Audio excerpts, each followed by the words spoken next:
You know something? Most traders think they're being disciplined. They risk 1% per trade, they place their stop loss, they size their positions correctly, and at the end of the day, they look at their portfolio and feel responsible. But there's a question very few traders ask. What happens when all those good trades lose at the same time? Not one trade, not two, all of them. Because that's where portfolio heat becomes dangerous. Not when you're taking reckless trades, but when you're taking several disciplined trades that quietly add up. Think about it. You take one setup, risk is 1%, no problem. Then another.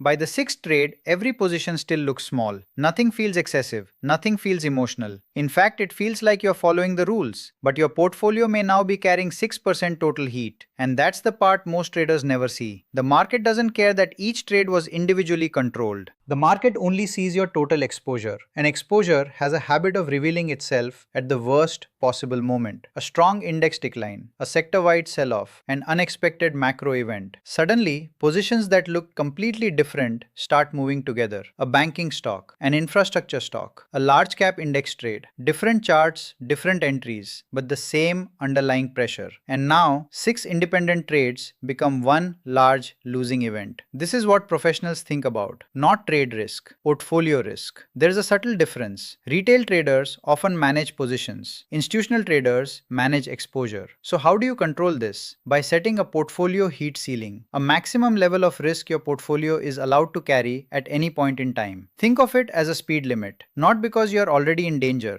because danger arrives faster when there are no limits. For most disciplined traders, a portfolio heat ceiling between 4% and 6% is a reasonable boundary. That means if your total open risk reaches that level, you stop adding new positions. Not because there aren't opportunities, because survival comes first. And that's an important shift in thinking. The goal is not to maximize the number of trades. The goal is to control the amount of damage a bad period can cause. Because every trader experiences losing streaks. Every trader experiences cluster failures. The difference is that structured traders survive them. Unstructured traders amplify them. Portfolio heat framework. Risk per trade 1%. Maximum portfolio heat 4% to 6%. New trade only if heat remains below ceiling. Focus on total exposure, not individual positions. Here's something worth reflecting on. You probably spend time checking entries, checking indicators, checking charts. But how often do you check your total open risk? Because discipline isn't just about the trade you enter, it's about the trades you already have.